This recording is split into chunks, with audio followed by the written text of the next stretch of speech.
Pirelli bergerak cepat menyambut posisi mereka sebagai pemasok ban tunggal MotoGP yang baru mulai 2027 mendatang. Tak perlu menunggu lama, Pirelli dipastikan akan menggelar tes perdananya untuk menyiapkan ban baru buat MotoGP. Tes tersebut akan digelar bersamaan pada tes tim di sirkuit Misano pada tanggal 16 September 2025 mendatang, usai gelaran MotoGP San Marino 2025. Setiap pabrikan akan turut serta dalam tes meskipun hanya mewakilkan masing-masing tes ridernya dalam kesempatan ini. Tujuan tes ini adalah menguji sejumlah variasi kompon ban yang telah dikembangkan Pirelli pada awal-awal kesempatan ini. Pirelli ingin mendapatkan data dan informasi sebanyak mungkin dalam tes ini untuk pengembangan sehingga lebih siap menghadapi musim 2027 mendatang. Soal spesifikasi, Giorgio Barbier selaku bos Pirelli Motorsport memastikan spesifikasi bannya akan berbeda dari WTSPK saat dipakai pada 2027 mendatang. Namun pada awal-awal tes mendatang tetap akan ada banyak kemiripan karena basis awalnya memang diadaptasi dari Superbike. Tentunya juga dengan banyak penyesuaian karena ukuran dan dimensi ban MotoGP berbeda dengan motor Superbike.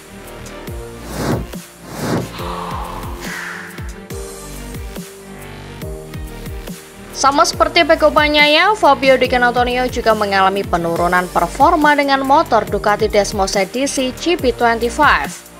Untuk itulah, Fabio Di Giannantonio mencoba sejumlah solusi, termasuk meniru langkah yang diklaim sukses dipakai Pecco Bagnaia, yakni dengan mengganti ukuran cakram rem depan dari 340 mm ke 355 mm. Kemudian mencobanya pada tes resmi setelah MotoGP Aragon 2025 lalu. Bagnaia mengklaim bisa mengerem dengan lebih lambat sehingga masuk dan keluar tikungan dengan lebih cepat. Sayang sekali tampaknya hanya Bagnaia saja yang cocok dengan pergantian cakram rem depan tersebut. Di Gia merasa feelingnya di atas motor semakin buruk, malah membuatnya semakin kurang percaya diri saat pengereman. Perbedaan respon antara kedua pembalap ini bisa saja karena gaya balap kedua pembalap yang relatif sangat berbeda. Jadi modifikasi rem yang sukses dipakai oleh Bagnaia tidak dapat ditiru begitu saja oleh Di Gia meski motor keduanya sama.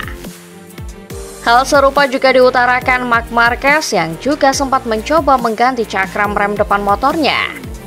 Marquez mengatakan dirinya tidak merasakan perbedaan. Satu-satunya pengaruh adalah suhu dan bobot yang sedikit lebih berat. Menurutnya, dengan cakram 355 mm, rider akan mendapat respon yang lebih sedikit saat mengerem, tapi daya pengeremannya lebih besar di akhir trek lurus. Bagaimanapun, Marquez merasa dirinya baru bisa mendapat manfaatnya hanya di tikungan 1 dan 16. Kendati demikian, Di Gia masih akan terus mencoba solusi serupa. Namun terlebih dahulu akan mendalami soal unsur-unsur lain agar bisa kembali kencang layaknya Bagnaia.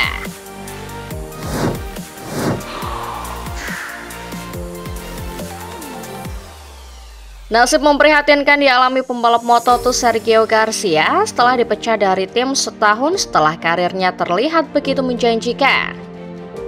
Sergio Garcia dilepas oleh QJ Motor MSI jelang seri balap ke-9 GP Italia berlangsung di sirkuit Mugello, Toscana, Italia akhir pekan ini 20 hingga 22 Juni 2025. Seperti dilansir dari motorsport.com, keluarnya Sergio Garcia dari skuad MSI merupakan kesepakatan bersama antara kedua belah pihak. Terdebaknya Garcia dari skuad MSI barangkali tidak akan terbayangkan tahun lalu. Sebab kalaupun hengkang dari tim asal Spanyol itu, tujuan pembalap asal Burriana Spanyol itu tidak akan pulang ke rumah melainkan promosi ke MotoGP.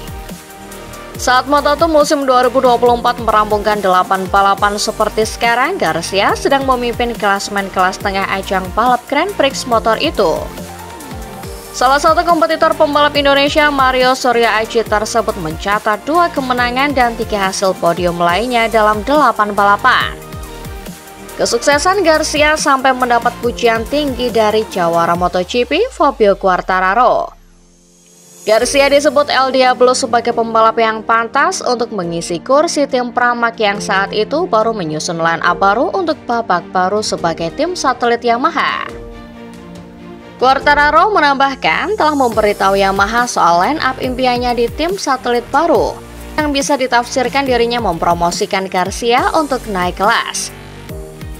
Kalimat Quartararo membuat Garcia terbang ke angkasa. Kendati Yamaha masih dilanda krisis, Garcia dengan senang hati bergabung kalau ada kesempatan. Apos Garcia bukan pilihan akhir pabrikan Karputala.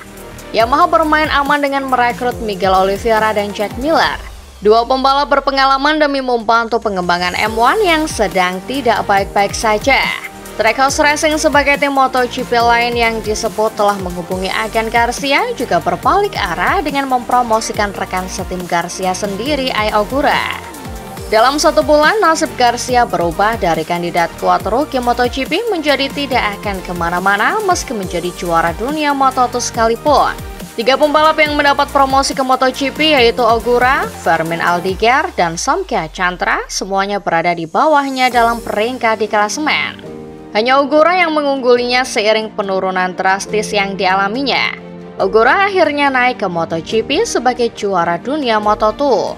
Mengutip pemberitaan Speedweek pada Oktober lalu, tanda-tanda gangguan psikis dalam diri Garcia terlihat dari bagaimana badannya gemetar setelah balapan di Misano. Dia juga diketahui terlibat perselisihan dengan tim MSI karena kukuh dengan strategi balapannya sendiri, tetapi akhirnya tidak berhasil. Alhasil dari 160 poin dalam 10 balapan pertama musim lalu, Garcia hanya mencatat 34 poin dalam 15 balapan berikutnya yang dijalani. Petaka Garcia bertambah dengan cedera yang dialaminya sehingga harus melewatkan 4 seri balap pertama musim ini. Hanya sekali mencatat poin saat finish ke-13 di GP Prancis 3 poin. Garcia bahkan di bawah Mario Aci 8 poin di klasemen sementara meski pembalap Indonesia lebih sering absen karena cedera.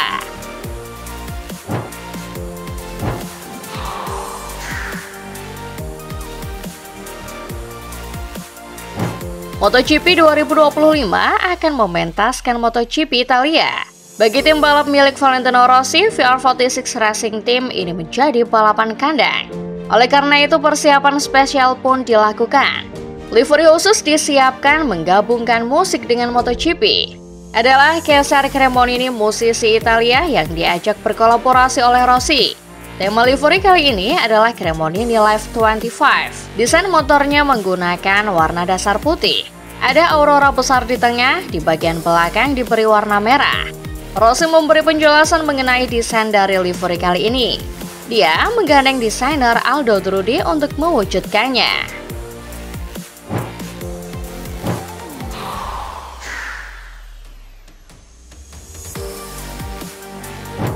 Yamaha secara resmi merekrut Andrea Dovizioso sebagai pembalap penguji mereka yang baru di MotoGP untuk 2025-2027. Andrea Dovizioso akan bergabung dengan tim pengujian Yamaha yang kini memuat nama Cal Crutchlow dan Augusto Fernandez. Dovizioso sudah terlibat dalam agenda pengembangan motor YCR M1 sejak pertengahan tahun lalu meski sebagai pengganti bagi Crutchlow yang cedera. Yamaha melalui Paolo Pavesio sebagai managing director dengan bahagia mengumumkan kesepakatan dengan ex-pembalap mereka. Meski lebih dikenal karena menjadi penantang terkuat Marc Marquez ketika memperkuat Ducati, Dovizioso pernah tampil bersama tim satelit Yamaha pada 2012 dan 2021 hingga 2022.